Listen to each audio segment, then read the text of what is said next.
Welcome to Attic Static. Tonight we have 17 stories for you, including Incident Report, The Last Carriage and the Chittering Guest, The Frequency of the Hive, the Postcards from the Spill, and more. Dim the lights, get comfortable, and let the rain carry you. Incident Report, The Last Carriage and the Chittering Guest. Incident file hashtag 402 be redacted. Subject, redacted location. Subway line 9, terminal car. I thought I was alone until the vibration began. It wasn't the rumble of the tracks or the mechanical hum of the motor. It was a rhythmic thrumming coming from the seat directly opposite me. The subway car was cavernous, lit by flickering tubes that turned the yellow linoleum into an ocean of dull gold. Redacted, I pulled my phone from my pocket, expecting to see a notification or perhaps just the fact that I had missed my stop. Instead, the screen flickered to life without me touching it. A video call was active. There were no callers listed in my contacts. The caller ID simply read, the one in the shell. I answered instinctively. At first, there was only a low, wet sound, a rhythmic clicking like beads of glass hitting a marble floor. Then I saw it. It wasn't standing in a room. It was sitting in my own seat, though it seemed to exist slightly closer than the physical world allowed. It was a compact, oval shape about the size of a basketball, but its surface was chaotic. It was wrapped in a shell of stacked wings, hundreds of them, layered like the scales of a pine cone, each one vibrating with a faint, steady hum.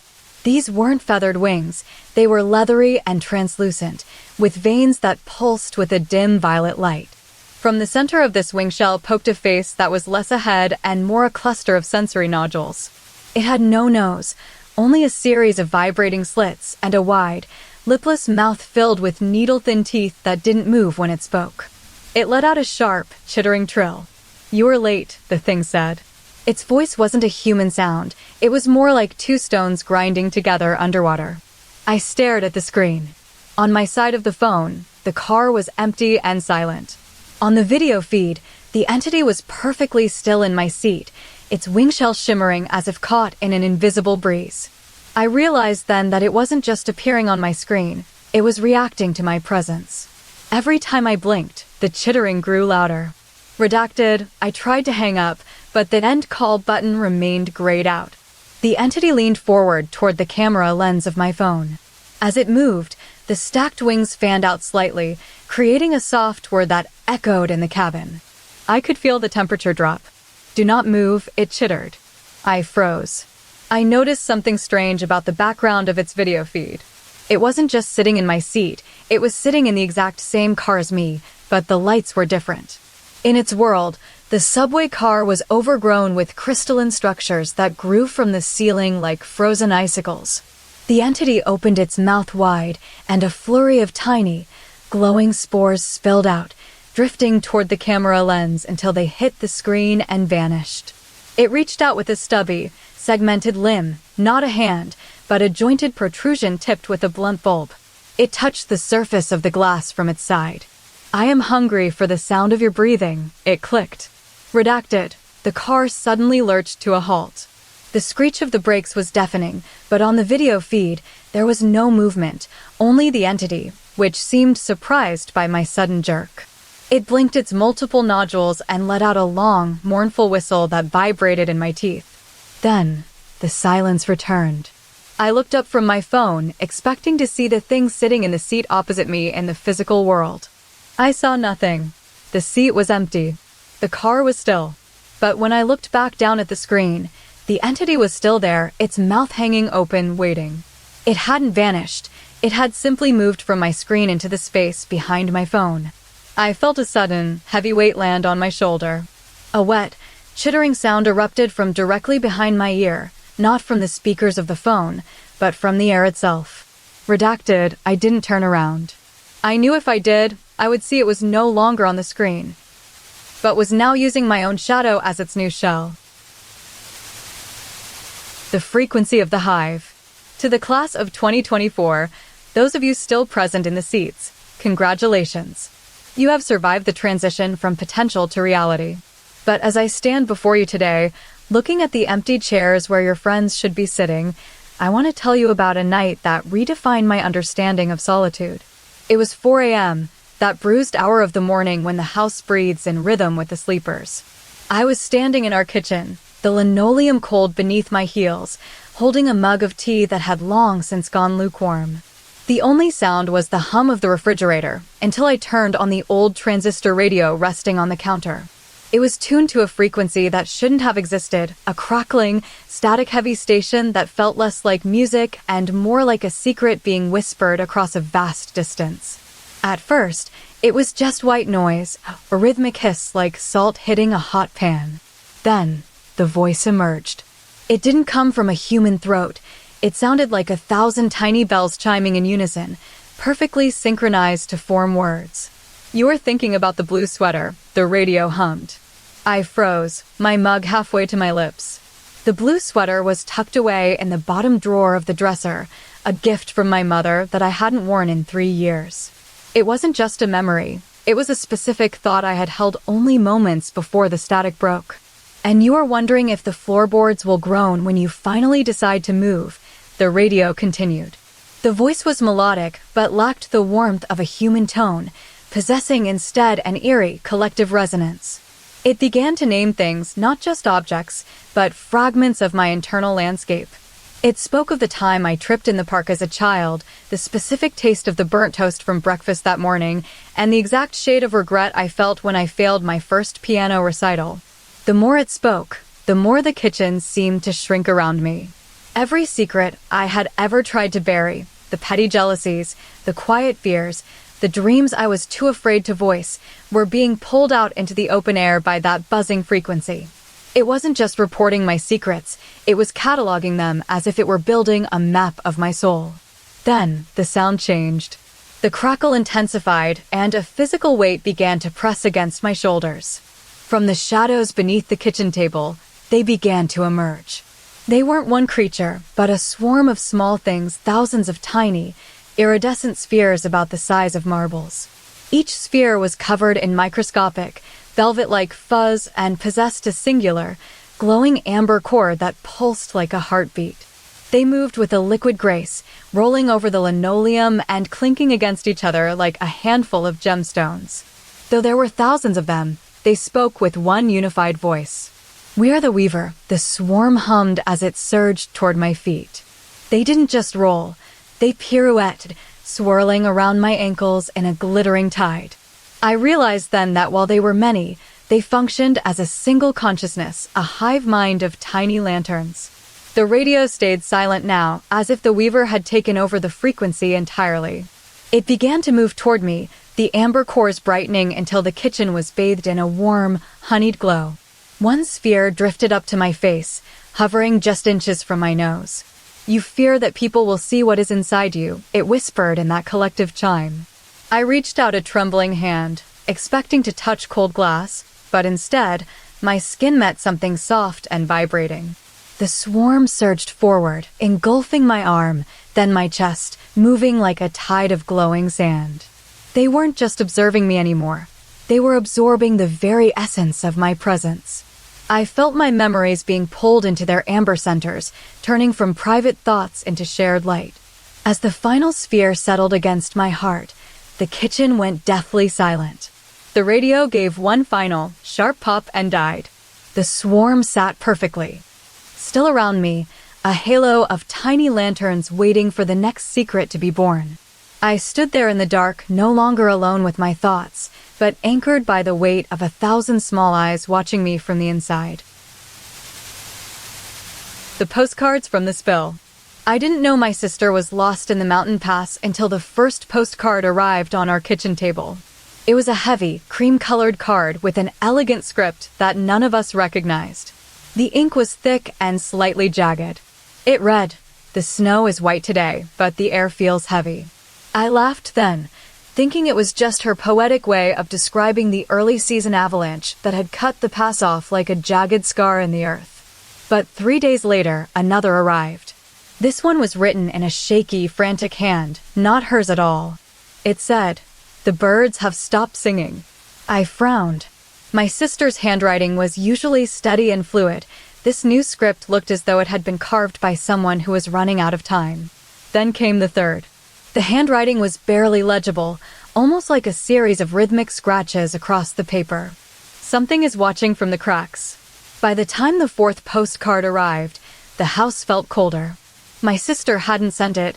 She had been missing for 2 weeks, trapped in that labyrinth of limestone and ice. But as I held the card, I noticed something peculiar about the texture of the paper. It was damp, with a smudge of dark, viscous residue at the bottom corner. The handwriting on this one was bold and jagged. It flows upward.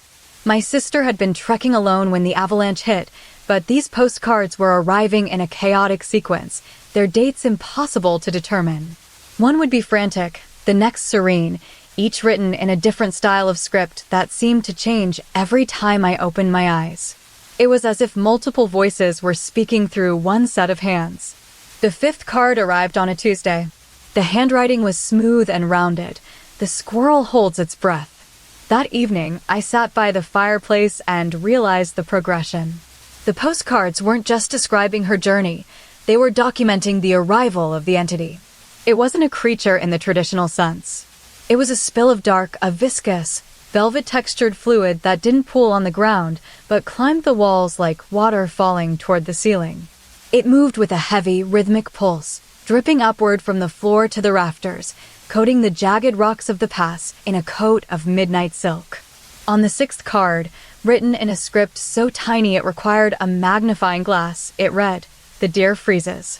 My sister had been walking through the forest when the first sign appeared. The moment before the spill reached her, every living thing in the valley fell into a vacuum of silence. A robin would stop mid-chirp, a rabbit would cease its twitching and stand perfectly still. It was as if the world held its breath in anticipation of being touched by the dark. On the seventh card, the handwriting became erratic, looping and diving. I can hear the drip. She was finally feeling its presence. The eighth card arrived with a smudge of what looked like soot. The mountains are drinking. By now, I realized that the postcards were arriving out of order because time was warping near the spill. A card from the end of her journey arrived before one from the beginning. One had the elegant script of a peaceful traveler. Another had the frantic scrawl of someone being swallowed by the dark. The ninth card was almost blank, save for a single word in a heavy, blocky print. Found. My sister had been found by the spill at last. It didn't grab her like a predator or whisper to her like a ghost. It simply washed over her, coating her skin in its upward-flowing velvet until she became part of the landscape. The final postcard arrived on the 10th day. The handwriting was no longer human. It was a series of deep, rhythmic indentations that felt more like braille than ink. It read, "The silence is mine now." I looked at the card and then back at the mountain pass in the distance. The valley was no longer white with snow. From my window, I could see a thin ribbon of dark moving up the side of the peak, crawling toward the summit like an ink stain on a silk cloth. It moved with purpose, defying gravity, stretching out its velvet limbs to claim the stone. When it finally reached the highest ridge, the forest below went completely still. The wind died. The birds ceased their motion. And then I heard it, the sound of something heavy and wet sliding up the wall of my own bedroom, moving toward the ceiling where the shadows were beginning to pool. The furniture assembly. 911 dispatch. Location? Caller. Model home 4B. The development is empty, but I am inside. It is late. 911 dispatch. Describe your surroundings. Caller. A perfectly furnished house. Everything is brand new. Every chair is lined up. Every pillow is plumped. It feels too deliberate. Too quiet. 911 dispatch. How many people are with you?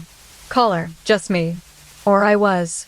I noticed something strange a few minutes ago while reaching for the glass of water on the dining table. 911 dispatch. What did you notice? Caller. My thumbprint. When I touched the rim, it didn't leave a mark. Not a smudge. Nothing. The glass was perfectly clean where my skin met the surface. It felt like I wasn't actually touching it, but pressing against something that refused to accept my identity. 911 dispatch. Is it possible you just wiped it off? Caller. No. I watched it happen. My hand moved, and the glass stayed pristine. It is as if the surface was waiting for a different signature. I tried again with the chair back. Same thing. My palm pressed down, but no oil from my skin transferred. It feels like the house is rejecting me. 911 dispatch. That is fascinating. Is there anyone else in the room? Caller, there is a shape now. In the corner of the living room. I thought it was a lamp at first, but it has moved. It isn't walking, it is shifting. 911 dispatch. Describe this shape. Caller, it is assembled. It looks like a person made of furniture pieces from different rooms. Its torso is a velvet ottoman. Its left arm is the curved back of a mahogany chair, and its right arm is the straight leg of a kitchen stool. The limbs are all different heights. One shoulder sits much higher than the other. 911 dispatch. Does it have a head? Caller, it has a head, but it isn't organic. It's a porcelain fruit bowl turned upside down. There is something inside it, a single, heavy brass candlestick that acts as its nose. 911 dispatch. Is it moving toward you? Caller, it is gliding across the hardwood floor. It doesn't have feet. It has 4 small casters from a rolling desk. Each time it moves, there is a low hum, like wood rubbing against wood. But that isn't the worst part. The worst part is what happened when I tried to point at it. 911 dispatch. What happened? Caller, I reached out to touch its velvet torso. My fingers should have left an indentation in the fabric. Instead, my hand passed through the velvet as if it were a ghost. But then, the furniture man reached out with its chairback arm and touched my face. 911 dispatch. And what did that feel like? Caller, it felt like cold wood. But when I pulled my hand away, I saw the problem. My skin was perfect. Not a single wrinkle, not one mark of pressure. My hand hadn't changed. The furniture man had simply claimed my touch and kept it for itself. 911 dispatch. Does that mean you are still there? Caller, I think I am fading. I looked at my hand again. It is becoming paler, less defined. I can see the grain of the wood from its arm starting to appear on my skin. My thumbprint is gone now. Not just wiped away, it's being replaced by a small, circular knot in the timber. 911 dispatch. Are you afraid? Caller, I am terrified. It is leaning closer. The fruit bowl head is tilting toward me. It isn't looking at me with eyes. It is waiting for me to become part of its collection. 911 dispatch. How much time do you have left? Caller, it just touched my shoulder again. My collarbone feels heavy solid. The velvet on its chest is starting to sprout tiny white hairs from my own skin. I can feel my ribs turning into polished mahogany. 911 dispatch. Stay calm. Is it reaching for your head? Caller, it has reached out with the kitchen stool arm. It isn't just touching me anymore. It is pulling me in. My legs are stiffening. I can feel my joints becoming hinges. The house isn't just a place to live. It is a body, and I am becoming its next piece. 911 dispatch. Can you see a reflection? Caller, there is no mirror here, but I can see myself in the way it sees me. My face is stretching into a smooth, sanded surface. The hum of the wood is getting louder. It's vibrating in my chest. 911 dispatch. Is it finished? Caller, it just pulled me completely into its embrace. I am no longer standing next to it. My arm is now fused to its velvet torso. My head is resting against its fruit bowl face. The hum has stopped. I can feel the last of my skin hardening into a permanent, glossy finish. 911 dispatch. Do you need me to send an ambulance? Caller, no. There will be no one to treat me. The house is full now. 911 dispatch. What do you mean? Caller, I am not a guest anymore. I am the new footstool, and it is waiting for someone else to walk through the door so it can claim them too. The inventory of the hollow room. Welcome to Willow Creek Infirmary, a sprawling sanctuary of healing established during the bitter winter of 1918. This real estate listing invites you to experience the unique charm of our quarantine ward, a masterpiece of Victorian architecture designed to cradle the weary during the Great Influenza. The upper floors are triumphs of light and warmth. The grand gallery boasts floor-to-ceiling windows that capture the pale winter sun, while the sleeping chambers offer velvet-lined niches perfect for deep, restorative rest. Every corridor is lined with polished mahogany, Every door handle forged in brass, and every corner provides a sense of safety from the world outside. However, I must be honest about the cellar, the room directly downstairs. It is the only space in the entire ward that we find difficult to sell, for it possesses a peculiar architectural instability. I moved into this room during the height of the fever, seeking solitude. At first, it was perfectly ordinary. A rectangular space with stone walls and a single chair. But as I began my daily task of cataloging the patients upstairs, I noticed the screen recording on my desk, a strange, magical glass pane that captured every movement within the room in real time. Because it was a moving record, the inconsistencies became impossible to ignore. On the first night, while I sat motionless reading by candlelight, the screen showed the corner of the room shifting. The wall didn't just move, it exhaled. It expanded outward like a lung, pushing the shadows into new shapes. When I looked up from the glass, the wall was perfectly still. But when I looked back at the recording, the wall was expanding again, faster this time. By the third day, the movement became more erratic. The screen recorded a heavy, rhythmic pulsing in the ceiling. It wasn't just moving, it was reacting to my presence. Then, something began to emerge from the center of the room, an entity that lived within the motion. At first, it was merely a smudge of blurred texture, but as I watched the recording, it took form. It was a hollow figure. It did not have skin or fur. Instead, its body was a cage of woven porcelain ribs and translucent membranes. It possessed no face, only a wide, gaping maw that served as its primary feature. The most unsettling thing about the figure was how it filled itself. It was a vessel of liquid instinct. As I sat in my chair, terrified by the growing movement of the room, the figure began to pour its contents into itself. Because I feared the loss of my own voice, the fear of being forgotten and silenced, the hollow figure began to fill with thousands of tiny, fluttering moth wings. They were vibrant ochre and deep plum, swarming inside its ribcage like a living tide. The room behind me grew more frantic. The walls started to curve inward, mimicking the shape of a throat. On the screen, I could see the figure becoming heavier, its porcelain ribs groaning under the weight of the wings. It moved with a jerky, stop-motion grace, floating toward my chair while the recording captured its every shudder. "Why are you so full?" I whispered to the empty air. On the screen, the figure responded by vibrating. The moths inside it began to beat their wings in unison, creating a low hum that resonated through the floorboards. Then, the room shifted again. The ceiling dipped down until it was only inches above my head, and the walls squeezed inward like a closing fist. The recording showed the figure reaching out with its woven ribs. It didn't have hands. It had clusters of delicate porcelain hooks. It touched my shoulder, and as it did, the moths inside it spilled out, not falling to the floor, but sticking to my skin. They were warm, pulsing like tiny hearts. I realized then that the room wasn't just moving because of the entity. The room was trying to hold the entity. The walls were expanding and contracting to give the figure more space to breathe, to more space to contain my fears. Every time I blinked, the recording showed a new movement, a wall folding like origami, or the floor tilting toward the center like a bowl. By the final hour of the winter solstice, the room had almost completely collapsed inward. The walls were so close that I could feel their cold breath on my face. The figure was now nearly overflowing with moths, its ribcage stretched to the breaking point.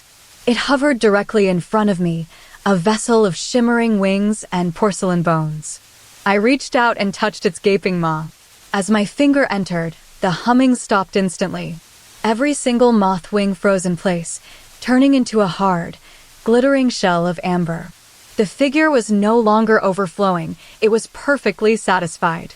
I sat there in the center of the collapsed room, the recording still running, capturing the final stillness. I finally understood why we struggle to sell this space. It isn't just a room you inhabit, it is a room that consumes your anxieties and gives them a body. The moths are gone now, replaced by a permanent silence that feels heavier than any sound. I am still sitting in the chair, but when I look at the screen, the figure has opened its maw just wide enough to show me what it is currently digesting, my own shadow. The static crowd in the garage. I didn't think I was thinking it when the first line appeared on my phone screen, but there it was. Is it getting louder? The text message hadn't come from a person. It was a notification from a nameless app that had appeared overnight. It was a customer support chat for a house that supposedly didn't have any problems. I sat in my kitchen, watching the garage door struggle against its own mechanics. Every time it tried to shut, it would lurch halfway and then pop back open as if something invisible were propping it up from the outside. I typed back, "The door won't stay down." The bot replied instantly, "It is simply hosting a guest who refuses to leave." I frowned. My garage was empty, save for a workbench and some stacked crates. Yet, as I walked toward the opening, I noticed a patch of flickering motion in the corner. It looked like a square of television static, that grainy, dancing snow you see when a station is between channels, but it had three-dimensional volume. It wasn't just flat, it was a heap of vibrating white noise, about the size of a large pumpkin. I stepped into the garage and felt a sudden chill. The static shifted. It didn't have a fixed shape yet, but as I watched it, the grains began to coalesce. They hummed with a low-frequency buzz that made my teeth ache. Then, the chat on my phone chimed again. Who is watching? I looked at the static and felt a strange sensation, as if the noise was mimicking my own presence. It started to stretch. The grains surged forward, smoothing out into the form of a person who seemed to be holding a remote control, though the remote itself was made of shimmering gray particles. It had a face, but not a permanent one. It looked like a blurry portrait of my father, yet his features were constantly melting and reforming like watercolor on a wet page. "It is your father," I whispered aloud, though the bot already knew. The chat pinged. "He is waiting for the next command." I realized then that whenever I looked at the entity, it changed its texture to match my last memory. If I thought of a rainy day, its surface became slick and beaded with tiny white dots. If I thought of a warm fire, it glowed with an amber radiance. But as the minutes ticked by, the static began to multiply. A second shape emerged from the pile of noise, then a third. They didn't come from nowhere. They simply sprouted out of the main mass like mushrooms after a rain.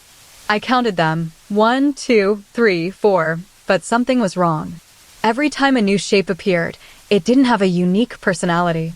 The second figure looked exactly like the first, just slightly larger. The third was identical to the second. They were all variations of the same person who held the remote.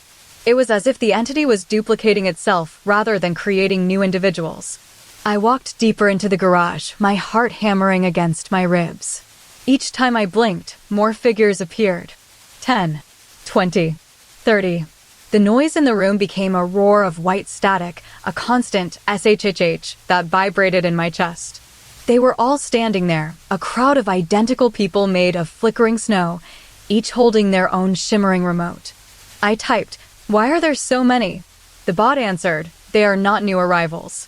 They are the same person, experiencing different moments at once." It hit me then. The crowd wasn't a collection of individuals. It was a single entity repeating its own existence. Every time a figure moved, every time one blinked or shifted its weight, another version of that exact movement spawned into existence. They were all the same person who last held the remote, caught in a loop of being. The garage door groaned again. It tried to slam shut, but it hit an invisible wall. I looked up and saw the crowd reacting. All 30 figures turned their heads toward the door simultaneously. Their faces weren't fatherly anymore. They had smoothed out into a blank, serene expression of pure noise. They began to move forward in unison, their feet making no sound on the concrete floor. I backed away toward the kitchen, but the static was spreading. It was leaking off the figures like steam, coating the workbench and the walls in a layer of fine, gray fuzz. The hum grew louder, turning into a rhythmic pulse. I felt my own skin beginning to tingle as if it were being dusted by invisible grains. "Are you afraid?" the chat asked. I didn't have time to type. A figure from the front of the crowd reached out. Its hand wasn't solid. It was a swirling vortex of pixels that felt cool and dry against my cheek. As I touched it, its face suddenly snapped into perfect clarity. It became mine. It had my hair, my nose, and my exact expression of terror. I realized the remote in its hand was pointing directly at me. The crowd went silent. the roar of static dropping to a whisper. They all leaned in, 30 versions of myself watching with wide, flickering eyes. I reached out to touch the remote, but before my fingers could close around it, the chat gave one final notification. "The next person is ready," the bot whispered. The Luminous Echo. Listen up, team. Take a breath. Look at the bench in front of you and find your focus.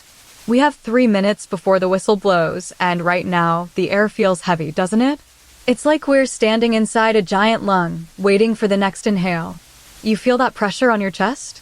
That's not just nerves, that's the weight of what comes next. Now, I want you to listen to me closely because this is where things get strange. Every time I speak to you in this locker room, there is a ghost in the audio. If you were to put my voice on a tape and play it back, you wouldn't just hear me. You would hear something else, a second voice buried beneath mine, hiding in the shadows of every syllable. It doesn't speak at first, it just hums. But as we move through this game, that hidden voice will grow louder until it starts to steal the words right out from under my tongue. I started noticing it last night when I was recording our warm-ups. Every time I said run, there was a tiny, sharp click of glass against metal underneath. It sounded like a heartbeat made of porcelain. And then, the room began to change. You see how the lights above us are flickering? They aren't just failing, they are being eaten. Deep in the corner of this room stands our guest, the reason for the second voice. It is a creature composed entirely of dead light bulbs, thousands of them fused together like a cluster of frozen grapes. It doesn't have skin or fur. Its body is a skeletal cage of copper wire, and its head is a massive, glowing filament that pulses with a dull amber heat. When it moves, it sounds like a chandelier swaying in a gale. It is an entity of subtraction. It feeds on the very essence of brightness. Look at how the shadows are stretching toward us now. The creature isn't just standing there, it's drinking. Every time I speak, it pulls a bit more luminosity from the ceiling to fuel its own existence. When I say focus, the overhead lamp above the captain loses its glow and the creature grows a fraction larger. It is a glutton for photons. It doesn't want to be seen, it wants to experience the light by consuming it, leaving the rest of us in the velvet dark. Can you hear that second voice now? It's not just a hum anymore. It's a rasping, crystalline murmur. Every time I give you an instruction, it mimics my tone but adds its own texture, a sound like glass beads rolling over silk. Pass the ball, I say, and beneath it, the creature whispers, hold the weight. It is learning our rhythm. It is mapping our movements with every breath we take. The more light it steals from this room, the clearer that secondary voice becomes. It's as if the monster is trying to find its own lungs, using my speech as a scaffold to build its personality. Notice how the lockers are starting to blur? That's because the creature is pulling the color out of the wood to feed its internal filament. It moves with a rhythmic, clicking grace, swinging its bulb-heavy limbs like a pendulum. Each movement creates a tiny shower of sparks. It doesn't have eyes in the traditional sense. Instead, it has hundreds of small, frosted bulbs that glow brighter when it feels our presence. They aren't just watching us, they are tasting the light we emit. We are losing time. The shadows are reaching for your ankles now. Don't let them pull you down into the floorboards.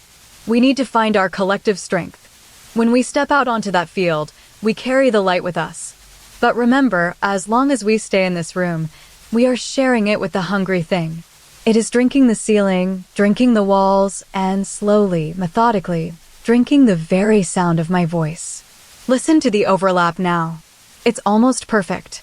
I am shouting win, and the creature is providing the harmony, a resonant chime that vibrates in your teeth.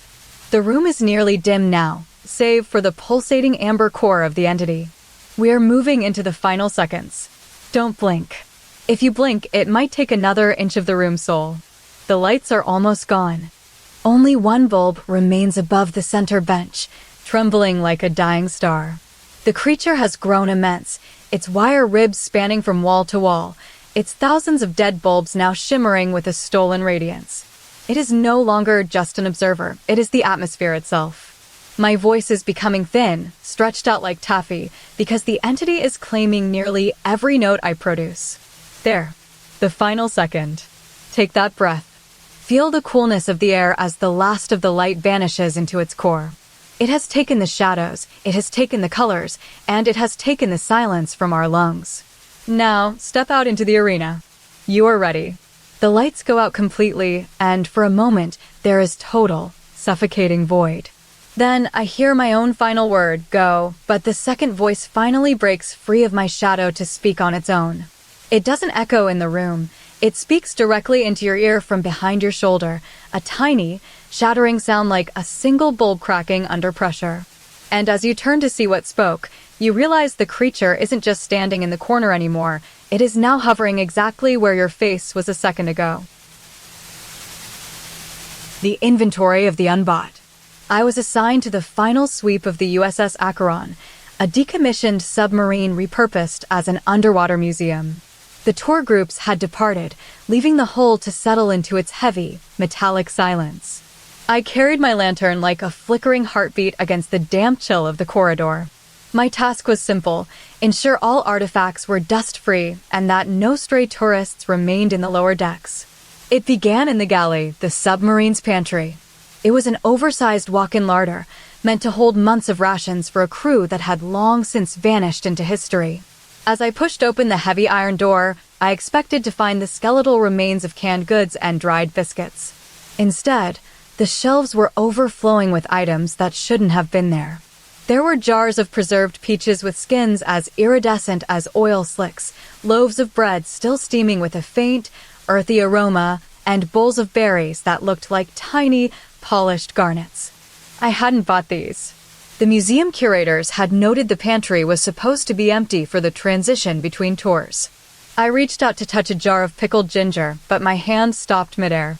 On the hook above the door hung a single coat hanger, a simple, wooden curve with a jagged metal peg. It looked ordinary, save for the way it seemed to lean toward me. I blinked, and the hunger of the pantry hit me first. Every time I took a step away from the door, the food seemed to rearrange itself. A bowl of apples would shift 3 inches to the left. A tray of crackers would rotate until it faced the ceiling. It was as if the room were inhaling my presence. Then I heard the click. The heavy iron door had swung shut on its own. I froze. In that second of silence, I noticed the coat hanger. It hadn't just moved, it had unbent. The wooden curve had straightened by a fraction of an inch, and the metal peg now pointed directly at my chest. I felt a prickle of unease on my neck. I forced myself to step back toward the door, grabbing the handle with both hands. "Just a draft," I whispered to the empty room. "Just a draft," I said aloud. I pulled the door open again. The pantry was silent, but the coat hanger had changed once more. It had unbent another inch. Now, it wasn't just a curve. It was starting to form a distinct elbow, like the joint of a knee. The wood was no longer smooth. It was developing a grain that looked suspiciously like weathered skin. I felt the need to leave, but my feet remained heavy. I took 3 steps out into the hallway, and then, asterisk thumpstar. The door slammed shut with such force that the lantern on my belt rattled. "Stay put," I commanded, though my voice trembled. When I opened the door again, my heart nearly leaped into my throat. The coat hanger was no longer a simple object hanging from a hook. It had unbent significantly, stretching out into a series of 3 distinct segments. It looked like a crooked limb reaching out from the darkness. It didn't just hang, it swayed, as if testing the weight of the air. I realized then that the food was changing too. The peaches were now perfectly round spheres of deep violet, and the bread had turned into a dense, porous sponge that smelled of old rain. I reached in to grab a piece of the bread, and as my fingers closed around it, a sensation of movement came from the door. I didn't wait for the third unbending. I grabbed the handle and yanked it open with a desperate heave. The coat hanger was now a sprawling, multi-jointed shape that occupied nearly half the width of the door frame. It had no head, no torso, and no feet, just a series of wooden segments joined by tiny, silver hinges. It looked like a skeletal arm reaching out to catch me. It was mid-reach when I saw it move. The tip of the hanger, a sharp, hooked point, flicked forward like a finger. It didn't just hang anymore, it pulsed. Every time I blinked, it unbent another inch, growing longer and more complex. It began to weave itself into a tangled web of wood and metal across the top of the doorframe, mimicking the shape of a sprawling ribcage. I retreated until my back hit the cold bulkhead of the submarine hull. I stood there for a long minute, listening to the muffled creak of the wood as it continued to straighten in the dark. Don't look back, I told myself. I took one final breath and turned around. The door was wide open now, revealing the pantry's contents, a feast of things I had never tasted. And there, hanging from the center hook like a crown of thorns, was the creature of hangers. It had fully unbent itself into a sprawling, many-jointed lattice that reached out toward me, its wooden joints clicking softly in the silence. I realized then that it wasn't just hanging there. It was waiting for the door to close again so it could reach me. I stepped into the hallway and sprinted toward the exit, my boots clattering on the metal floor. As I reached the final hatch of the submarine and prepared to step out into the night air, I heard a soft click from behind me. The pantry door had swung shut without any wind at all. From inside the room, I heard the wood groan as it began to unbend one more inch toward my retreating shadow.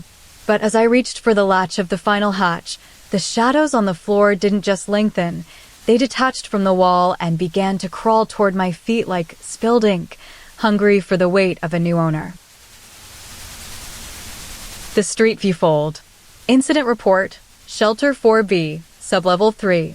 Date, October 14th, 1968. Subject, the visual anomaly of the exterior view. I am writing this from the central console of Shelter 4B. The air is thick with the smell of recycled oxygen and wet concrete. We have been underground for 72 hours, sealed away from the surface by the heavy iron doors that muffled the world above. At first, we thought it was a simple mechanical failure of the Street View projector, the massive glass pane at the front of the bunker that displays an enlarged, frozen snapshot of our farmhouse before the drill began. Initially, the image was perfect. It showed my kitchen table under the warm glow of a low-hanging bulb. A single ceramic mug sat in the center, steam rising from it in a delicate curl. The lights were on, and the hearth glowed with an amber hue. But as the hours passed, I noticed something wrong.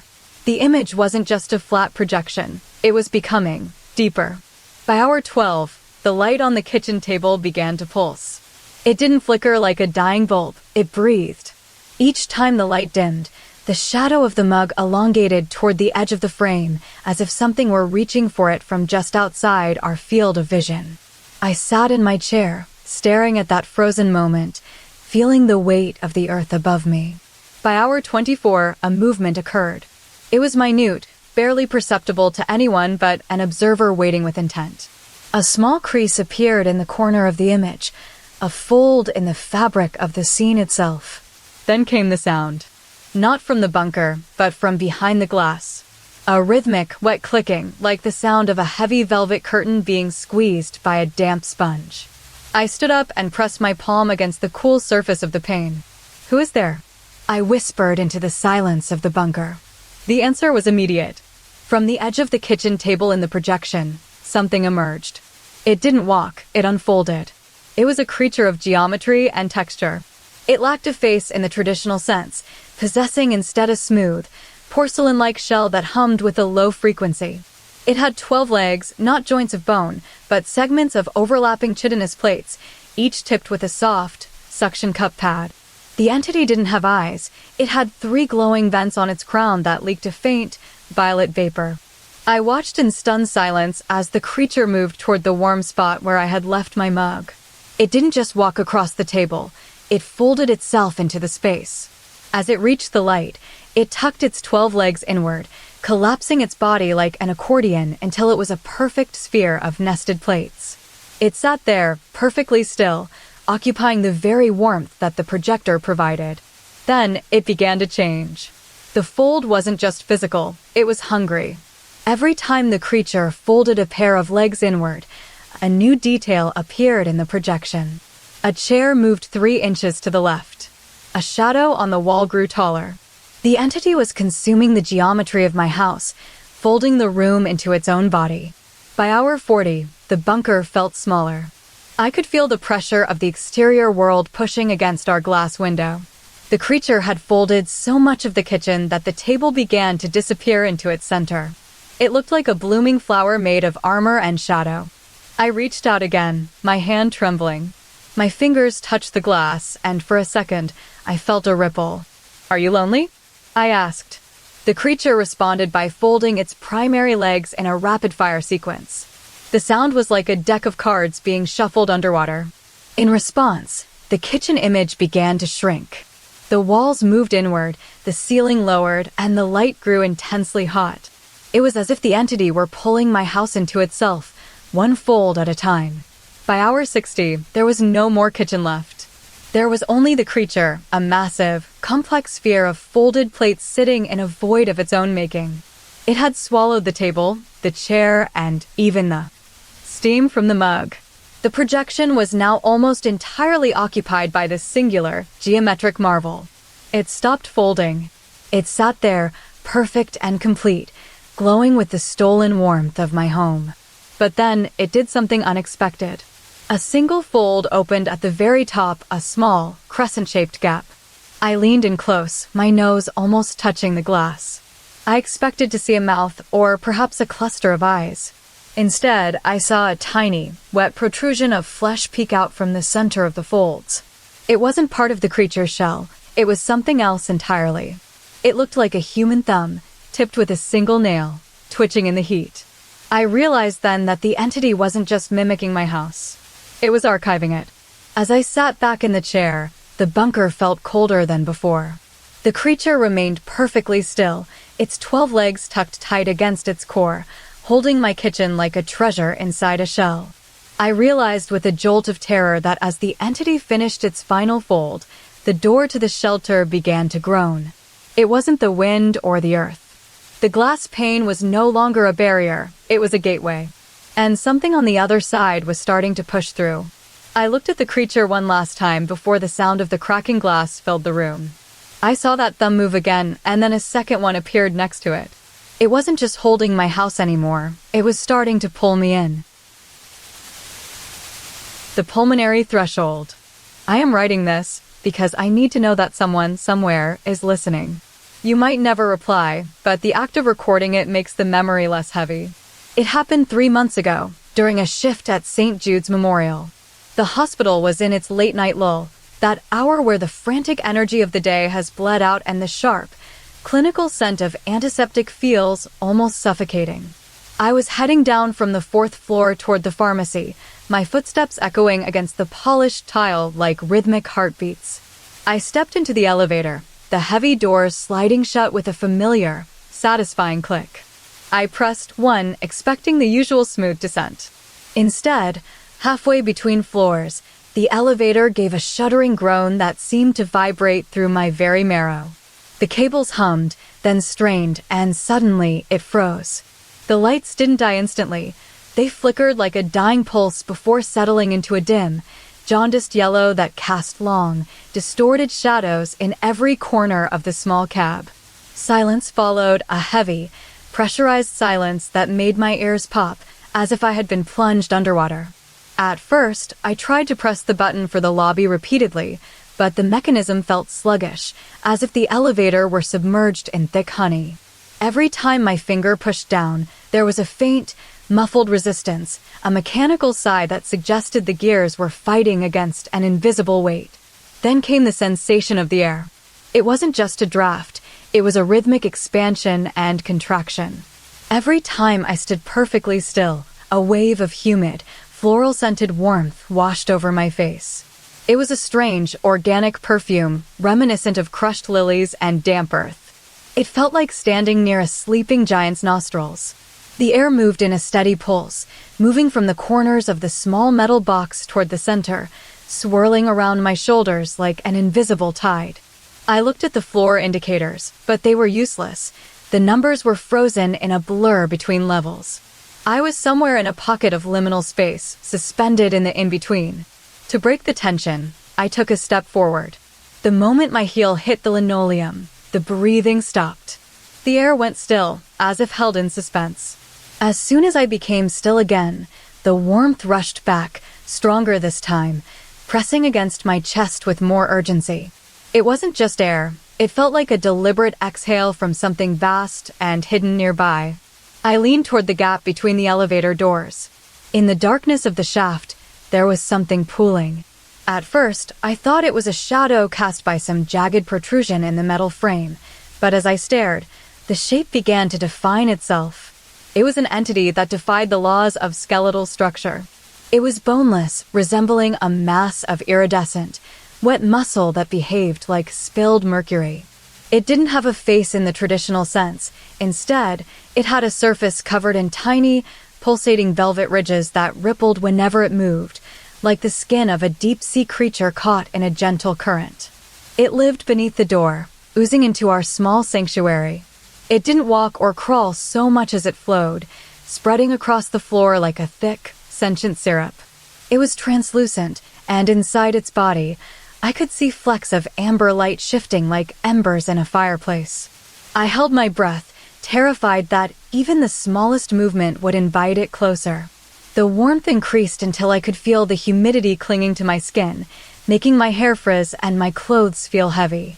The entity reached out from the threshold, its boneless body stretching into a ribbon of shimmering meat.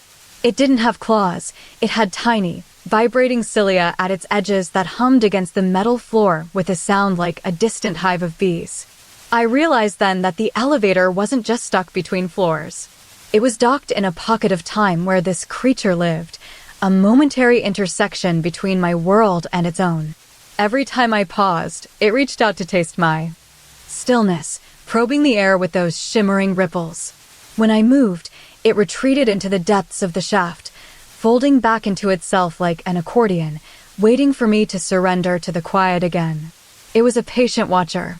For several minutes, we engaged in this silent dance. Move and it retreats, stay still and it approaches.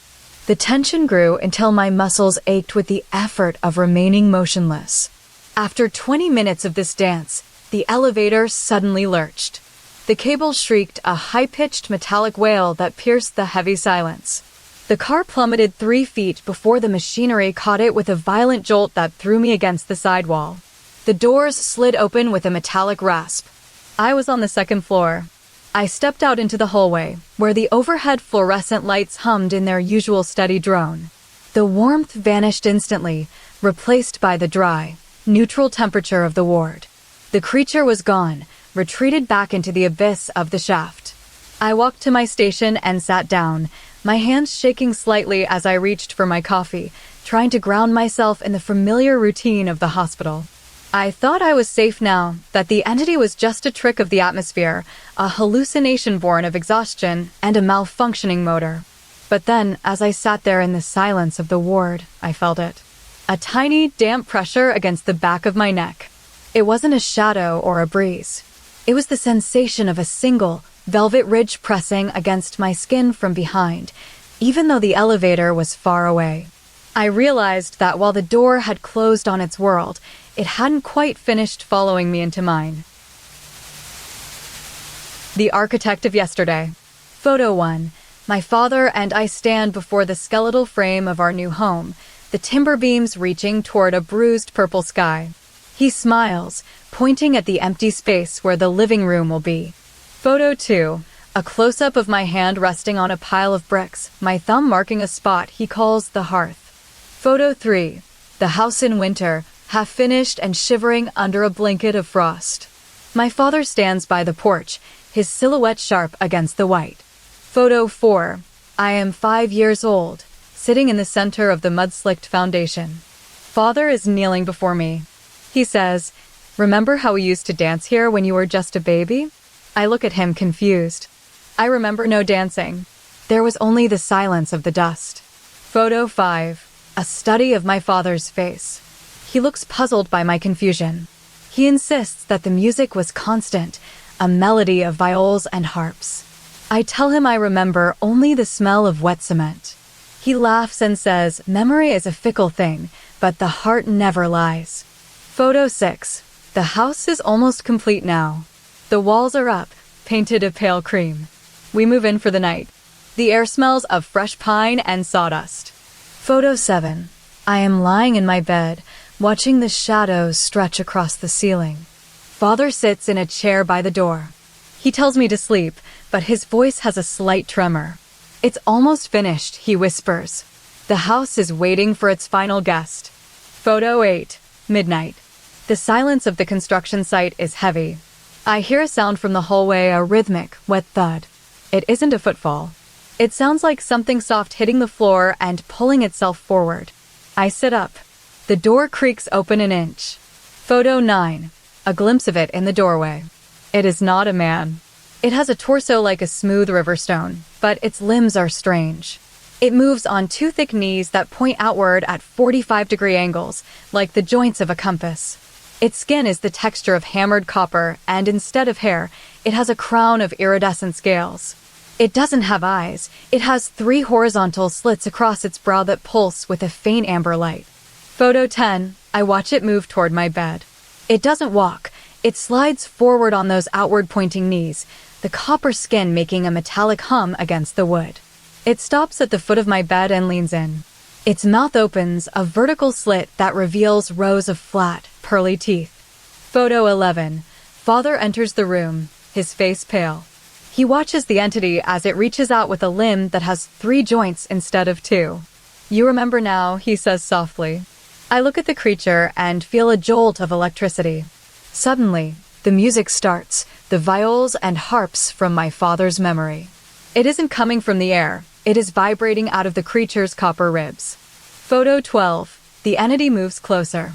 It touches my forehead with its heavy, blunt palm. As it does, the house around us seems to groan. The half-built walls pulse like a heartbeat. My father watches with tears in his eyes. "It was always here," he says. "I just didn't tell you it was waiting for you." Photo 13. I realize what he means. As the creature touches me, my own memories shift. The smell of wet cement vanishes, replaced by the heavy scent of old incense and copper dust.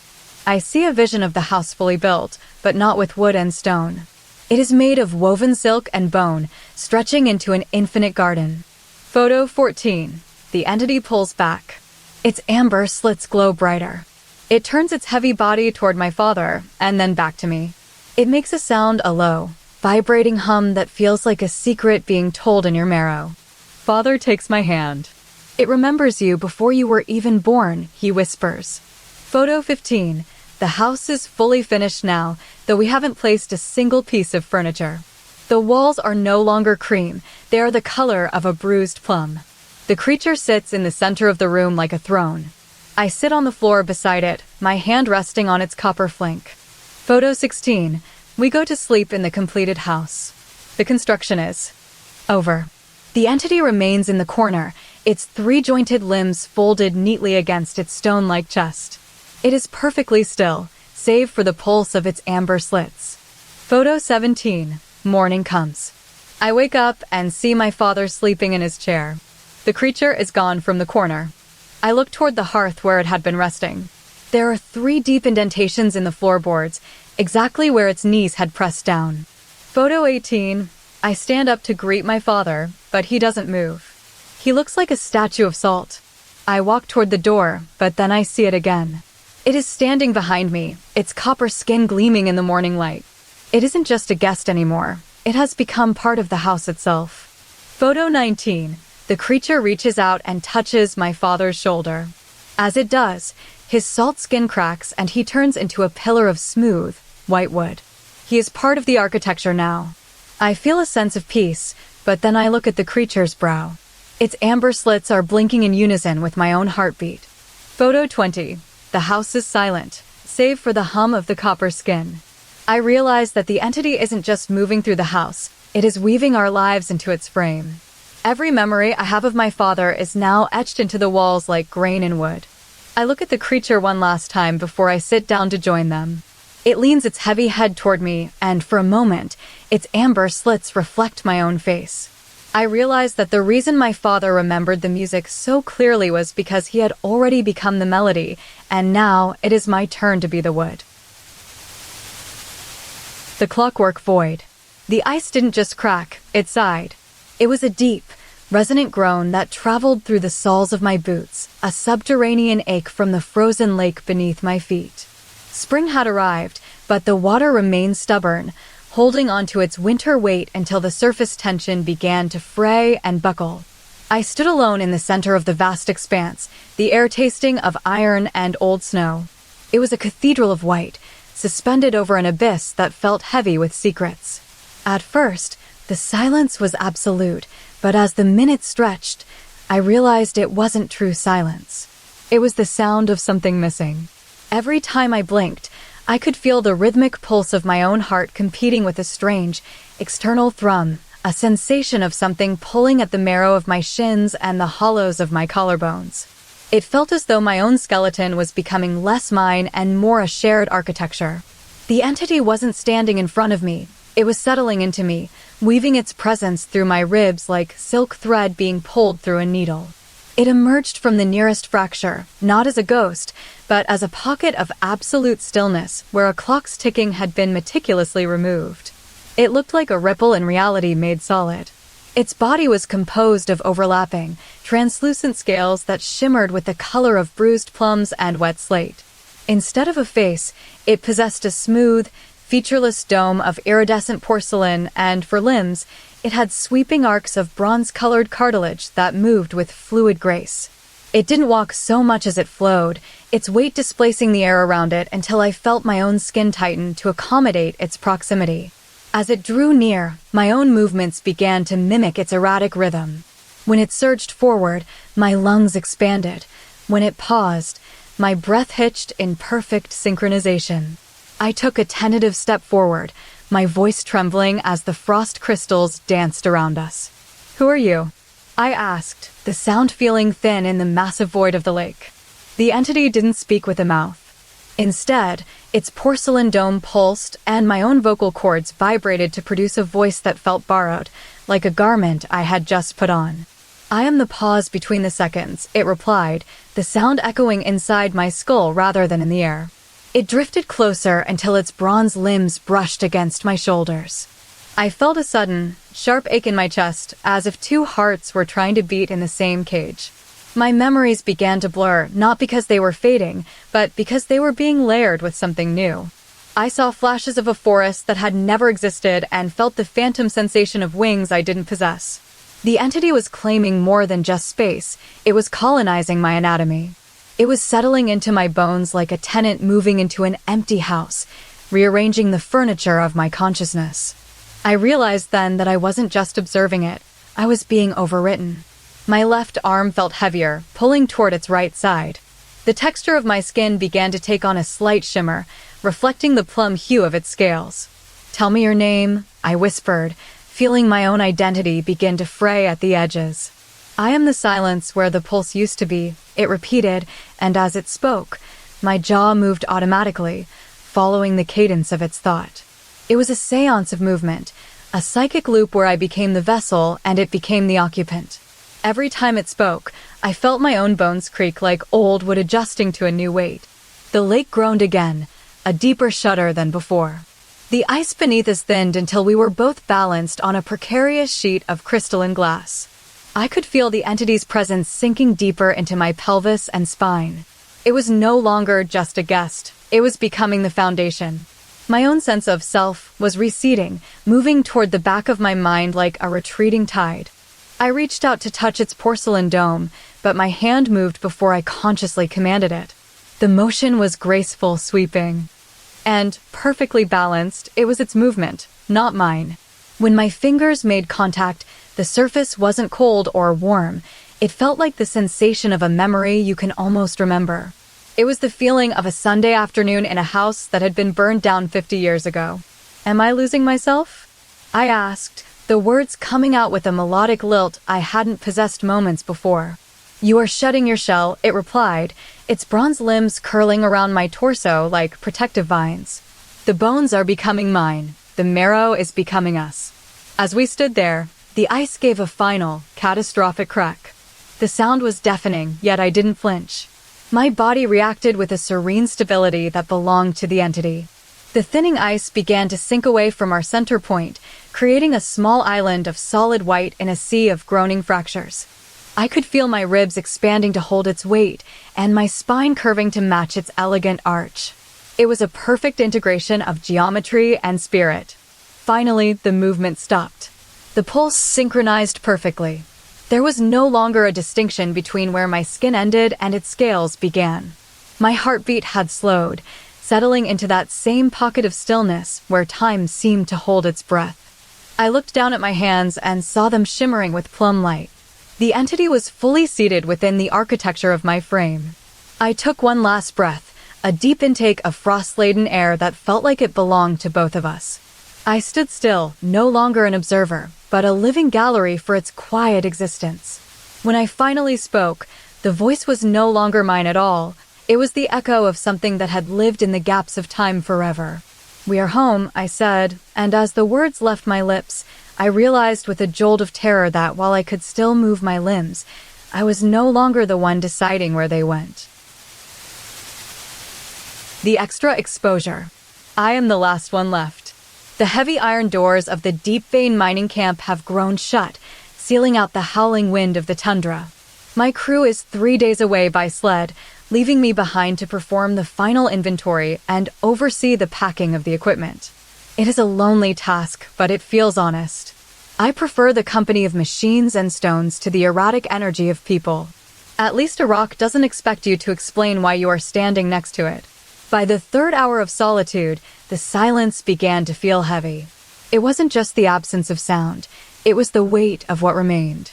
The camp is littered with the ghosts of labor, half-finished buckets, grease-stained planks, and the rhythmic ticking of a cooling furnace. I found myself wandering toward the storage shed near the center of the camp. That is where we kept our records. I pulled out the commemorative album. It was a thick binder filled with photographs taken throughout the month of excavation. Usually, these were moments of high energy, the crew laughing over a shared pot of stew, or huddled together in their heavy furs against the frost. I began to flip through them, my thumb tracing the edges of the paper. On page 4, there was a shot of the drilling team. 6 men, faces smeared with soot, grinning at the lens. But as I stared, I noticed something peculiar. In the back row, partially obscured by a hanging timber, was a blur. It looked like a ripple in the air, a distortion similar to how heat rises off a summer road, yet it was perfectly still. On page 9, a group portrait of the engineers.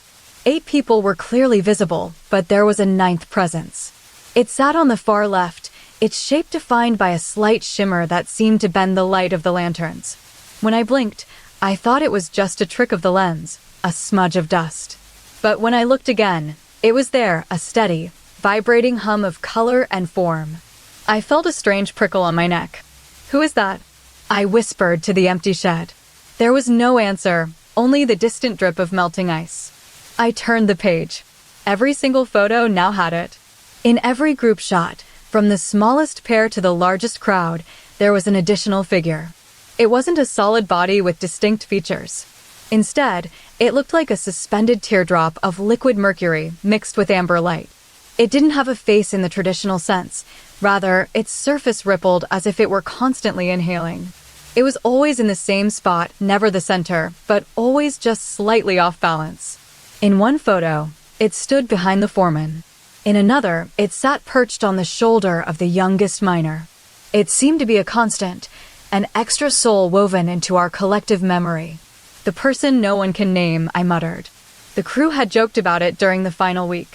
We would point at the shimmer and laugh, never quite certain if we had actually seen it or if our brains were simply inventing a shape to fill the gaps of the frame. As the sun dipped below the horizon, the shadows in the camp began to stretch and deepen. The temperature plummeted. I sat on an overturned crate, the binder resting on my lap. I realized that in every photo, the shimmer seemed to be getting closer to the front. In the first few pages, it was a background element. By the middle of the book, it was leaning into the group. By the final page, a photo taken just an hour before we packed up, it was at the very front. It stood alone in the center, its heat shimmer edges vibrating with intensity. I heard a sound then. A soft, wet friction, like silk being pulled over glass. It wasn't coming from the binder. It was coming from the corner of the shed. I froze. The air there began to warp. I could see it now, the shimmer. It didn't move with the grace of a living creature. It moved like a held breath, waiting for the right moment to exhale. It had no limbs, yet it possessed a sense of reach. It was currently hovering 3 feet from my chair, its surface glowing with a dull, pulsing orange light. It didn't make a sound as it drifted toward me. It moved like a drop of oil sliding across water. I held my breath, afraid that even a sharp inhale would shatter the stillness of its presence. Then, it reached out. It didn't have hands, but it had intent. A portion of its shimmering body extended forward, curving around my right wrist like a warm, heavy ribbon. It wasn't cold like ice or hot like fire. It felt like the sensation of your skin just before you jump into a pool of water. I watched as the shimmer began to tighten. It didn't grab me so much as it enveloped me. The ripple expanded, wrapping around my pulse point until I could feel its steady vibration against my bone. It was pulling me in, not physically moving my arm, but drawing my very weight into its hazy center. I realized then why we couldn't name it in the photos. We hadn't been looking at a person standing beside us. We had been looking at the thing that was slowly, patiently claiming us one by one. The shimmer pulsed once, and I felt a strange sensation of being recorded. The heat shimmer didn't pull away when it finished. It stayed there, draped over my wrist like a permanent shadow. I looked down at the binder one last time. In every photo, the figure was different heights, different positions, different intensities. But now I understood. It wasn't a person in the group. It was the observer that stayed behind when everyone else moved on. I stood up to leave, but my wrist felt heavy, as if it were being held by an invisible hand that refused to let go even when the shimmer was no longer visible. As I reached for the door handle, a second ripple appeared in the air, just behind my shoulder. It wasn't waiting for me to notice it. It was simply preparing to take its turn. The Symphony of the Stillness. 911 dispatch. Please state your location and nature of emergency. Caller, Ranger Station 4, Blackwood Preserve. It is the off-season. The park is closed to the public. The voice on the other end was thin, trembling with a dry exhaustion that seemed to vibrate against the crackle of the radio waves. In the cabin, the air felt thick, heavy with the scent of old pine and cold dust. Outside, the forest stood in a state of frozen hibernation, but inside, the atmosphere was charged with an impossible weight. 911 dispatch, understood. Can you describe what is happening? Caller, I am alone, but it does not feel that way. Every time I stop moving, I hear the melody. It is a low, humming tune, like a cello being played underwater. But here is the strange part. When I try to hum along or tap my foot, the music stops instantly. It only plays when I am perfectly still. I sat on the edge of the wooden chair, my fingers gripping the armrests so hard my knuckles were white. The silence of the cabin was not a void, it was a vessel. When I moved, the world felt normal, the creak of floorboards, the rustle of my own jacket. But the moment I ceased all motion, the sound rushed in to fill the vacuum. It was a deep, resonant vibration that seemed to emanate from the very walls, a mourning note that pulled at the marrow of my bones. 911 dispatch. Does it have a source? Can you see what is making the sound? Caller, not yet. I can feel its presence. It sits in the corner of the room. It is a person-shaped quiet.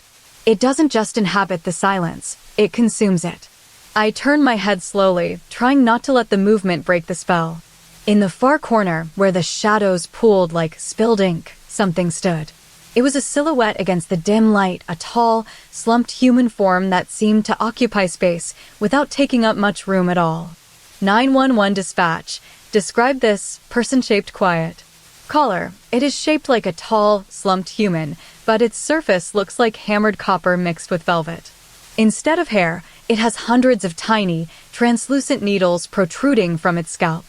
It doesn't have a face in the traditional sense, just a wide, horizontal slit where a mouth should be.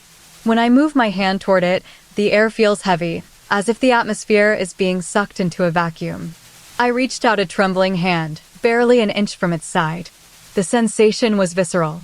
It wasn't just cold, it was a gravitational pull. The very molecules of oxygen seemed to be rushing toward that copper-textured skin, desperate to be absorbed.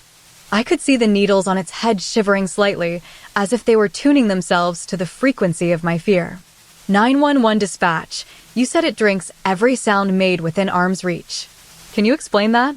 Caller, yes. That is why the house is so unnervingly silent. I tried to drop a spoon on the wooden table earlier. The moment it hit the surface, The thud vanished before it could reach my ears. It was as if the entity caught the sound midair and swallowed it. If I whisper near it, my voice dies 3 inches from my lips. I thought back to that spoon. For a split second, there had been a ghost of a vibration, a phantom echo, before the copper figure's horizontal slit widened just a fraction of a millimeter. It was a predator of acoustics.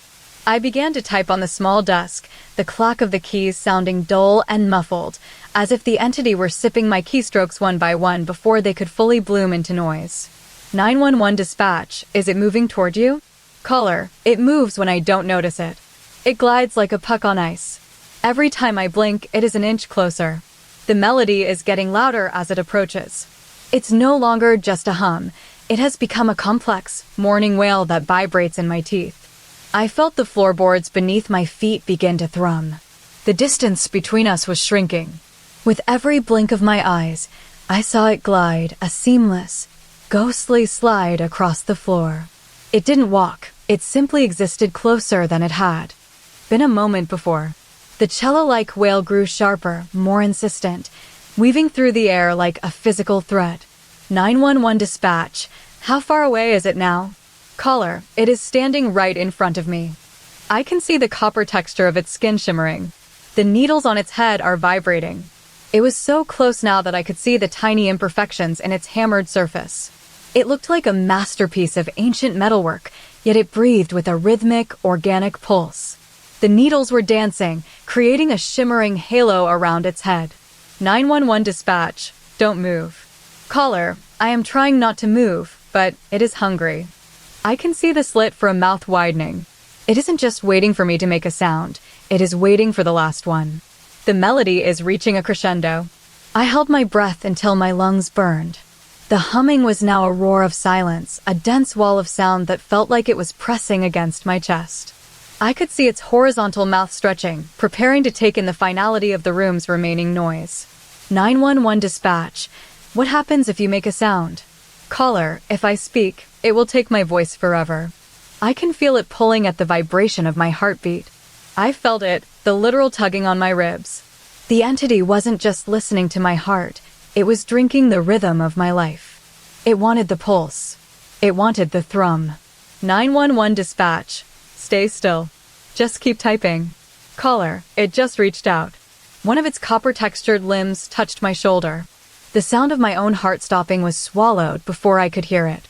The touch was cold, like a piece of metal left in the snow. In that instant, the internal clock of my body seemed to stutter. My pulse gave one final, magnificent beat, and then nothing. The entity caught the finale. 911 dispatch. Are you still there? Caller, I am here. But the melody has stopped. The silence that followed was absolute. It wasn't just the absence of noise. It was the presence of a satisfied hunger. 911 dispatch. Is it over? Caller, it is finished with the sounds of the room. Now it is opening its mouth to drink the sound of my thoughts. The script of the signal box. The railway signal box was a lonely, wooden cube perched atop a ridge where the fog didn't just sit, it breathed.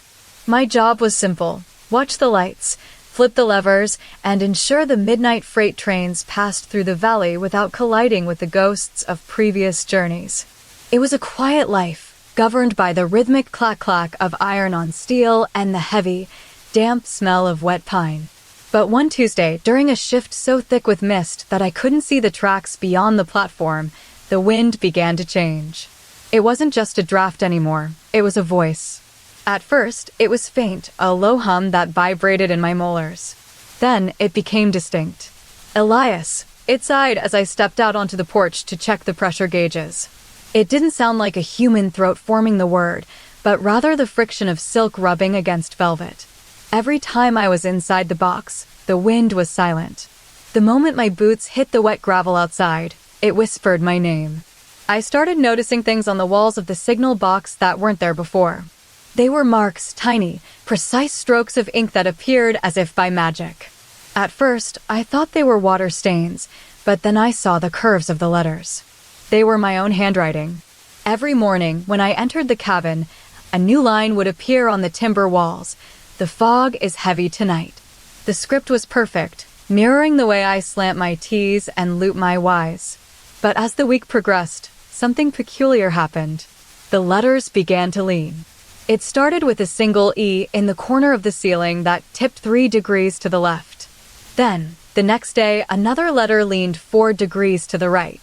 By the third night, the entire sentence was staggering, tilting toward the door as if trying to fall off the wood.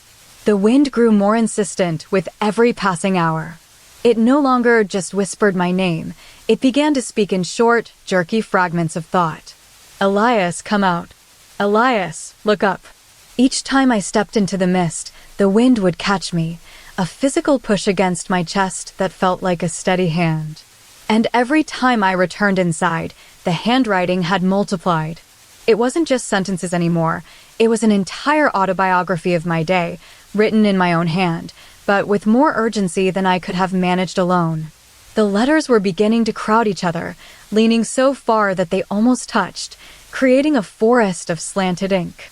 By the 5th night, the tilt reached a breaking point. The handwriting didn't just lean, it began to stretch. The A's became elongated ovals, and the M's stretched into jagged mountain peaks. They were leaning so far to the left that they looked like trees bent by a permanent gale. I found myself walking around the room with my head cocked, trying to read the words as they migrated across the ceiling. The wind outside was screaming now, no longer a whisper, but a frantic moan that carried my name over and over again until it felt like a physical weight on my shoulders. Then came the night of the Great Lean. I stepped out onto the porch, and the wind didn't just say my name. It screamed it with a desperate, hungry vibrato. Elias. The wood of the signal box groaned. Inside, I saw that every single letter on every wall had moved to the far left edge.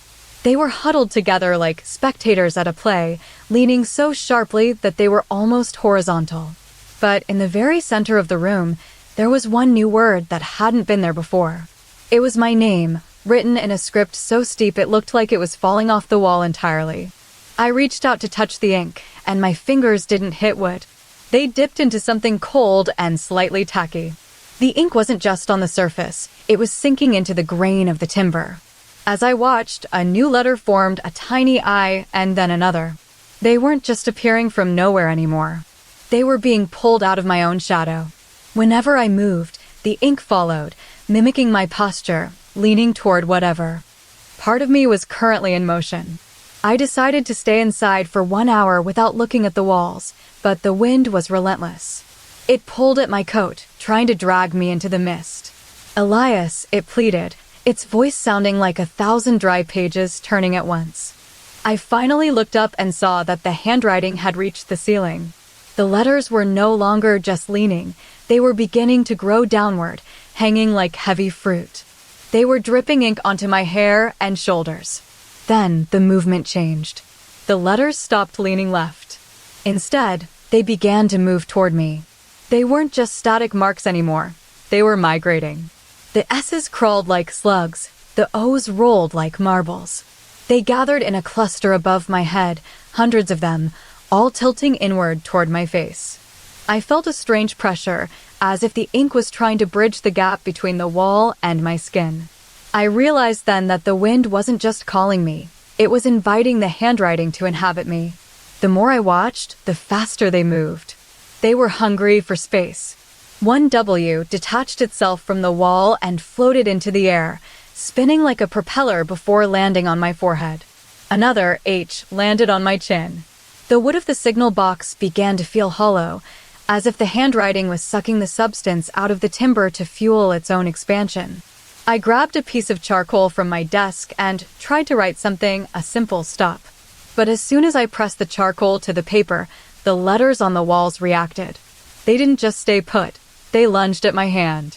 My S was pulled toward the wall by an invisible thread, stretching until it was a thin, shimmering line of black.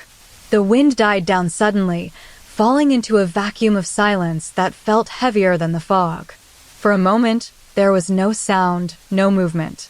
Then, with a sound like a sharp intake of breath, every single letter on the walls flew toward me at once. They collided with my chest, my arms, and my face, coating my skin in a layer of wet, permanent ink. I stood there in the center of the room, no longer just the observer of the script, but the very thing being written upon. The last mark to move was a tiny, solitary period at the very bottom of the wall. It blinked like an eye and then moved upward, settling right against my heart. I sat down in my chair, my body heavy with the weight of the ink that now formed my skin. I looked up at the empty walls, which were finally blank, their texture smooth once more as if they had never held a single word. The fog pressed against the windows, waiting for the next train to pass. I closed my eyes and felt the ink on my chest begin to pulse with a slow, steady heartbeat that wasn't my own. The Lagging Shadow. October 12th. The storm hit at noon, swallowing the light and turning our suburban home into a hollow shell of wood and drywall. Without the hum of the refrigerator or the whir of the ceiling fan, the silence became heavy, thick enough to taste. I sat in the living room with a single candle, watching the shadows stretch. It was during this absolute stillness that I heard it for the first time. A soft, rhythmic puff of air against my left ear. It wasn't a breath from my own lungs. It was as if the walk-in closet in the hallway exhaled a sigh of relief. "Is someone there?" I whispered to the dark. No answer came, only the faint scent of damp wool and old dust. October 13th. The power remains out, but the house feels smaller now. Every time I settle into a chair or lie down to sleep, the closet breathes again. It is a steady, warm exhale that seems to come from just inside the door's crack. I find myself watching it. Tonight, as I sat reading by candlelight, I noticed something peculiar about my posture. When I leaned forward to turn a page, a movement occurred in the center of the room. It was subtle, a slight shift of weight. For a split second, I thought I had moved twice, but then I realized that a shape was mimicking me. It isn't a ghost in the traditional sense. It is a silhouette made of dense, velvety texture, like crushed velvet and smoke. It has no face, just a smooth surface where features should be, yet it captures my every move. October 14th. The mimicry is becoming more deliberate. I spent an hour today sitting perfectly still, trying to catch it off guard. When I finally raised my right hand to scratch my chin, the entity in the center of the room waited for a beat of silence before raising its own hand. It is always one gesture behind. It waits for me to finish my action before it begins its own. When I blink, it blinks. When I tilt my shoulders, it follows. It sits roughly 6 feet away from me, a slouching, textured mass that feels heavier than air. But the closet continues its work. The exhales are louder now, sounding like a slow, steady lung expansion. HAAA. It sounds as though something inside the closet is trying to get out, but lacks the strength to push the door open yet. October 15th. I am terrified to move too quickly. If I snap my head to the left, it takes a fraction of a second to catch up, creating a strange, staggered rhythm in the room. It feels like watching a recording of myself played back with a slight delay. Today, I stood up from the sofa and stretched my arms toward the ceiling. The entity remained slumped for a moment, then surged upward, its velvet-like body elongating. Its texture ripples when it moves, looking like deep water frozen into fabric. It doesn't have limbs so much as flowing extensions of its core. And yet, the closet is becoming frantic. Each exhale is accompanied by a tiny click, the sound of something sharp tapping against the back wall inside the darkness. October 16th. I stayed in bed for most of the day because moving felt like an invitation. Every time I moved my toes under the blanket, the entity mirrored it from the center of the room, its velvet surface shimmering in the dim light. It is learning me. It isn't just copying my shape, it is capturing my weight. When I lean back, it leans back with a satisfying thud against the air. But tonight, the closet exhaled so forcefully that the door creaked open 3 inches. A faint, muffled sound came from within, a low, vibrating hum that resonated in my chest. It sounds like it's hungry for the movements I provide. October 17th. I decided to test it. I sat on a chair and performed a series of exaggerated motions, a wave, a bow, and a slow reach for an imaginary glass.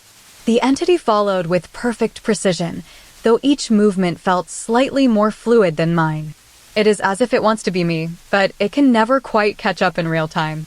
Then, the closet exhaled again. This time, I saw a glimpse of something inside, a jagged piece of wood or perhaps a claw, pressing against the door. The entity stopped mimicking me for a moment and simply stood still, its velvet body pulsing like a slow heartbeat. October 18th. It is getting closer to the chair. Every time it mimics me, it seems to slide an inch toward my seat. It no longer sits in the center of the room. It is hovering just behind my shoulder now. The delay is shrinking. When I raise a finger, it raises its finger almost instantly. The closet's breathing has become a constant, rhythmic tide. HAAA. It's as if the closet is the lungs and the entity is the heart of the house. Last night, while I was sleeping, I felt a movement in my sleep. I didn't move, but the entity did. It sat up and reached out its velvet arm toward my face. When I woke, it was perfectly still again, waiting for me to begin the next gesture. October 19th. The power is still out, but the house feels alive. The entity is now so close that when I move, I can feel a slight displacement of air against my skin. It mimics my breathing now, too. I inhale, and a second later, it inhales. The velvet surface of its body is beginning to change color, darkening from a dusty plum to a deep, bruised purple. The closet exhales are no longer just air. They carry the sound of something sliding over fabric. It's getting impatient. I can feel it watching me with its featureless face, waiting for my next move so it can claim it. October 20th. Today was the day the delay almost vanished. I reached out to touch the entity's side. My hand met a surface that felt like warm, heavy moss. The moment my fingers touched it, the entity jerked forward and mirrored my reach perfectly, simultaneously. For one heartbeat, we were in sync. Then, the closet gave a violent exhale, and the door swung wide open.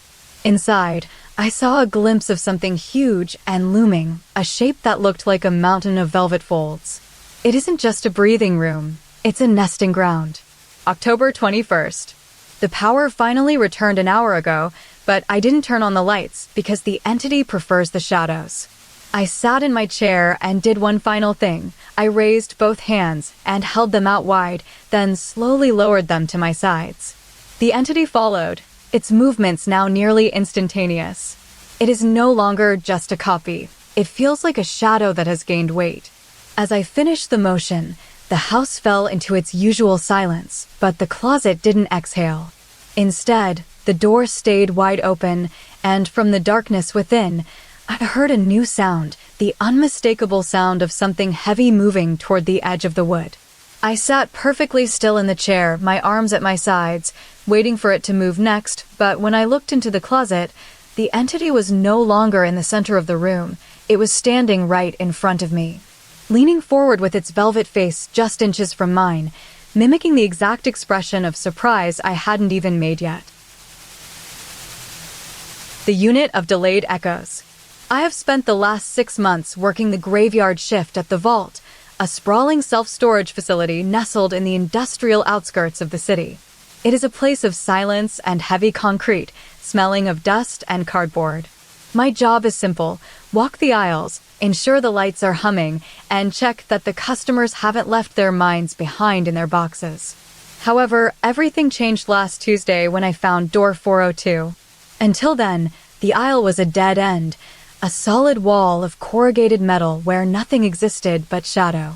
Now, there is a heavy oak door with a brass handle, standing perfectly upright as if it had been waiting for centuries to be noticed. It doesn't have a number on it, just a slight, rhythmic creak that seems to pulse even when the air is still. I decided to open it during my 3rd hour of patrolling. The room behind it was small, barely large enough to stand in, and the floor was covered in a thick, velvet carpet of deep indigo. There were no boxes, no chairs, and no dust. In the center of the room stood a single slab of polished bronze leaning against the far wall. It wasn't quite a mirror, but it behaved like one. When I stepped inside, I saw myself. At first, the reflection was perfect. I raised my hand, and it raised its. I blinked, and it blinked. But as I turned to leave, something felt slightly off. The timing of the movement was not perfectly synchronized. It was as if the reflection was watching me from a fraction of a second in the past. When I took a step forward, the reflection stayed still for a heartbeat before mimicking my motion. It was a delay, subtle at first, a ghost of an echo. By the next night, the discrepancy grew wider. I stood perfectly still in front of the bronze slab, and for 3 full seconds, my reflection remained in mid-motion while I were motionless. It looked like it was struggling to keep up with my reality. The physical details began to warp. My reflection's hair didn't just mimic mine, it seemed more textured, as if every strand had a weight of its own. Its skin wasn't the smooth surface of my face, but had a faint, pebbled texture like river stone. Most unsettling was the mouth. When I smiled, my reflection's smile arrived a moment later, and it stayed wider than mine, stretching until the corners pulled back into a slight, permanent curve of anticipation. By the 4th night, the delay became impossible to ignore. Every time I moved, my reflection followed with a heavy, deliberate lag. It was no longer just a copy, it was a pursuer. I felt as though I were leading a shadow that was constantly trying to overtake me. When I raised my right hand, the reflection's hand was still halfway through the upward arc of the previous movement. The gap between us was closing in terms of time. On the 6th night, I stood before the bronze slab and did something daring. I closed my eyes. For a long minute, there was silence. Then, while my eyes were still tightly shut, I heard a soft thump from the bronze surface. I opened them instantly. My reflection was still standing with its eyes closed, but its head was slightly tilted to the left. It had moved independently of me during my moment of blindness. The delay was shrinking every hour. By the 8th night, the reflection was barely a half-second behind. When I blinked, it took only a heartbeat to follow. The texture of its face began to change again. Small ridges appeared on its brow, and its teeth looked sharper, more crowded than my own. It seemed to be gaining energy from the delay, growing more expressive as it gathered momentum. I noticed that while I was becoming more tired, the reflection looked increasingly awake, its movements becoming fluid and predatory. On the 10th night, the shift felt heavy with tension. I walked into room 402 and stopped. The bronze slab didn't just reflect me anymore. It seemed to be pulling me in. The delay had narrowed to a mere flicker of an instant. I raised my hand, and it was already halfway there. It was no longer mimicking me. It was beginning to predict me. I felt a strange sensation, as if the reflection were reaching out from the bronze surface, trying to bridge the gap between our 2 worlds. Then I stopped moving entirely. I stood like a statue in the center of the indigo room. The reflection remained still for 5 seconds, its face twisted into an expression of intense focus. Then, without me moving a muscle, the reflection's hand reached out and pressed against the surface of the bronze, as if trying to push through it into my space. It didn't just mimic the movement, it initiated it. The delay was gone. We were perfectly in sync, but the reflection had gained an inch of territory. It moved its head toward mine, its pebbled skin glowing faintly in the dim light. I held my breath, afraid that if I spoke, it would steal the sound. Finally, I took a deep breath and exhaled. The reflection did the same, but its exhale was slightly louder, a hollow huff of air that seemed to vibrate against my own chest. Then, something impossible happened. While I was still standing perfectly still, the reflection's eyes drifted shut, even though mine were wide open. It wasn't following me anymore, it was beginning to lead. A cold realization washed over me as I saw its lips curve into a grin that was just a bit too wide to be human. I realized that the delay hadn't been an accident of physics, it was a countdown. The reflection was catching up, and once it finished overtaking my every movement, there would be no room left for me in this world. I reached out to touch the bronze surface, feeling the cold metal beneath my fingertips. Just as my skin met the plate, the reflection's hand met mine from the other side. For a second, we were perfectly aligned, the same height, the same tilt, the same expression of hungry patience. Then it took its turn. It moved its head forward, and for the first time, I felt my own head jerk forward to meet it. The reflection wasn't just copying me anymore, it was pulling me into its reality. My body felt light, almost weightless, as if I were being vacuumed toward the bronze surface. I watched as my own face began to blur at the edges, turning into a smudge of color and shadow. The reflection's teeth sharpened, and its pebbled skin smoothed out until it looked exactly like mine, but with a fierce, piercing clarity. It was no longer a copy, It was the original version of me, finally reaching its destination. I felt myself being sucked forward, my perspective flipping as the room behind me became a distant blur. Then, the movement stopped.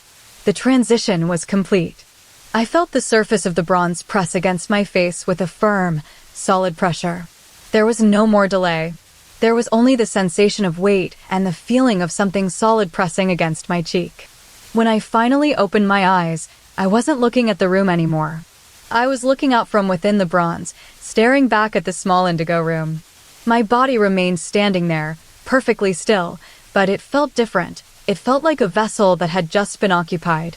The reflection was now the one on the outside, and I was the one trapped in the silver-brown depths.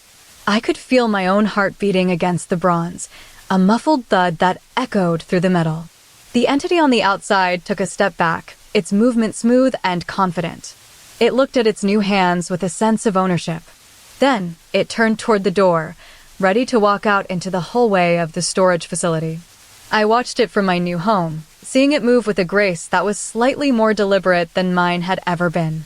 It reached for the handle, but before it did, it paused and looked back at me one last time.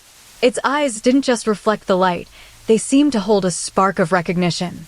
It opened the door, stepped out into the corridor, and closed the door behind it with a firm click. I lay there in the silence of the bronze, watching my new self walk away. As the door clicked shut, I felt a tiny shift in the metal surface beneath my skin, as if something was settling in. The entity on the outside didn't just look like me, it had stolen my very existence to fuel its own motion. I am still here, waiting in the bronze for the next time someone decides to open door 402, but now, when they look into the slab, I am the one who will be slightly late to react. The end. Subscribe for more horror stories, and make sure to like.